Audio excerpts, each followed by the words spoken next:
کہاں پہ قتل ہوئے، ساری ڈیٹیل میرے پاس ہے، بلکہ میں نے اسلام آباد ہائی کورٹ میں جمع بھی کروائی ہے۔ 9 میں سے 5 صحافی جو ہیں وہ کسی اخبار یا ٹی وی چینل کے ملازم نہیں تھے، اگر تھے کبھی تو اس کو چھوڑ کے انہوں نے اپنا وی لاگ شروع کیا اور اس وی لاگ کی وجہ سے ان کو مار دیا گیا۔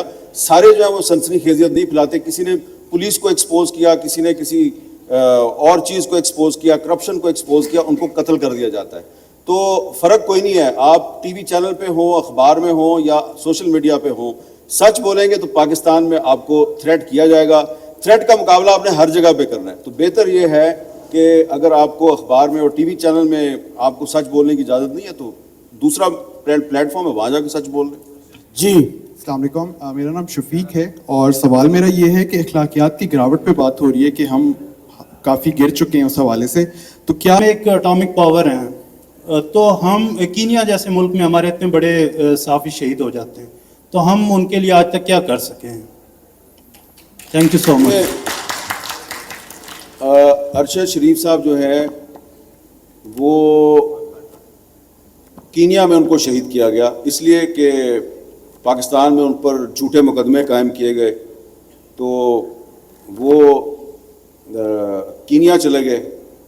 اب کینیا میں ان کو جب شہید کر دیا گیا تو ان کی جو فیملی ہے اس نے ایک ایف آئی آر کے لیے درخواست دی جس پر آج تک ایف آئی آر درج نہیں ہوئی، تو اس پہ سپریم کورٹ آف پاکستان نے ایک از خود نوٹس لیا۔ آخری اس کی ہیئرنگ جو ہے وہ دسمبر 2022 میں ہوئی، اس کے بعد اس کی ہیئرنگ نہیں ہوئی۔ تو پھر پچھلے سال جون جولائی میں نے اسلام آباد ہائی کورٹ میں ایک پٹیشن دائر کی اور میں نے یہ مطالبہ کیا جی کہ ارشد شریف کا جو مرڈر ہے اس کی ایک جوڈیشل انکوائری ہونی چاہیے۔ اس پر ہیئرنگز ہوتی رہیں، اس میں ان کی فیملی بھی آ کے پارٹی بن گئی، اور جو آخری ہیئرنگ ہوئی تھی اس میں حکومت سے یہ پوچھا گیا تھا چیف جسٹس اسلام آباد ہائی کورٹ کی طرف سے کہ آپ اس کو اپوز کیوں کر رہے ہیں، تو ان کے پاس کوئی گراؤنڈز نہیں تھی۔ اب انہوں نے کہا کہ یہ تو کسی کو نامینیٹ نہیں کر رہے، کسی پہ الزام نہیں لگا رہے، یہ صرف یہ کہہ رہے ہیں پٹیشنر یعنی کہ میں کہ آپ جوڈیشل انکوائری کریں، تو آپ کو اس میں کیا پرابلم ہے؟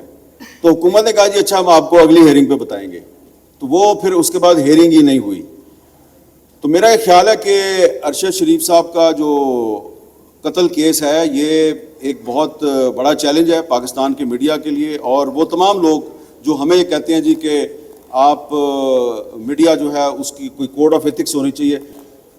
یہ بھی میں آپ کو بتا دوں کہ 2012 میں نے سپریم کورٹ آف پاکستان میں ایک پٹیشن دائر کی تھی اور یہ کہا تھا، استدعا کی تھی کہ پاکستان کے الیکٹرانک میڈیا کا ایک کوڈ آف ایتھکس ہونا چاہیے، اور ارشد شریف اس میں میرے ساتھ کو پٹیشنر تھے، اور ہماری اسی درخواست پہ 2015 میں ایک کوڈ آف ایتھکس بن گیا۔ آج جو پیمرا کا کوڈ آف ایتھکس ہے وہ ہماری ہی درخواست پر سپریم کورٹ نے اس کو نافذ کیا تھا، اور اس کے بعد پھر یہ ساری باتیں میں نے اسلام آباد ہائی کورٹ کے چیف جسٹس عامر فاروق صاحب کی خدمت میں بھی عرض کی، تو اب انہوں نے اس کی ہیئرنگ لاسٹ منڈے کو رکھی تھی، پھر کینسل ہو گئی۔ اس سے پہلے بھی کئی دفعہ ہیئرنگ ہوتی ہے پھر کینسل ہو جاتی ہے۔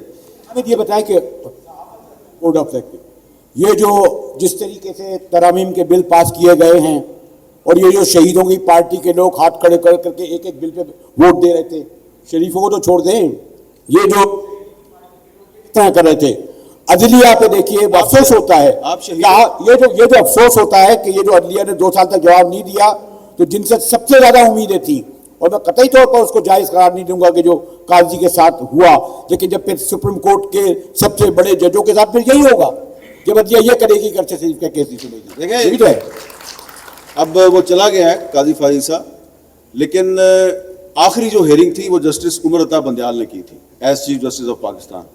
قاضی فائز صاحب جتنا عرصہ بھی رہے چیف جسٹس، ایک دفعہ بھی انہوں نے سپریم کورٹ میں ارشد شریف کے کیس کی ہیئرنگ نہیں کی، جس پہ میرا یہ خیال ہے کہ ان کو شرم آنی چاہیے، ٹھیک ہے نا؟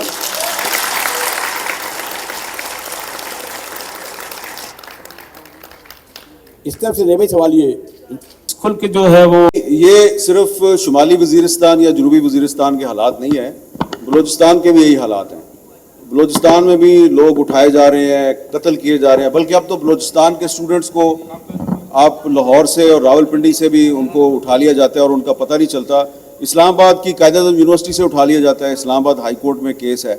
تو شمالی وزیرستان اور جنوبی وزیرستان اور جو دیگر قبائلی علاقے ہیں وہاں پہ بھی لاپتہ افراد کی تعداد بہت بڑھ گئی ہے.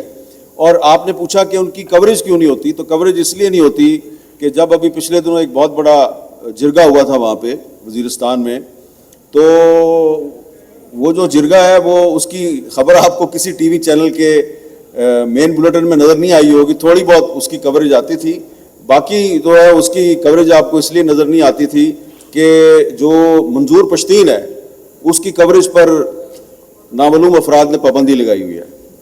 تو منظور پشتین جو ہے وہ نہ کسی سیاسی جماعت کا سربراہ ہے, نہ وہ الیکشن لڑتا ہے, اور اس پر بھی پابندی ہے, مارنگ بلوچ پر بھی پابندی ہے.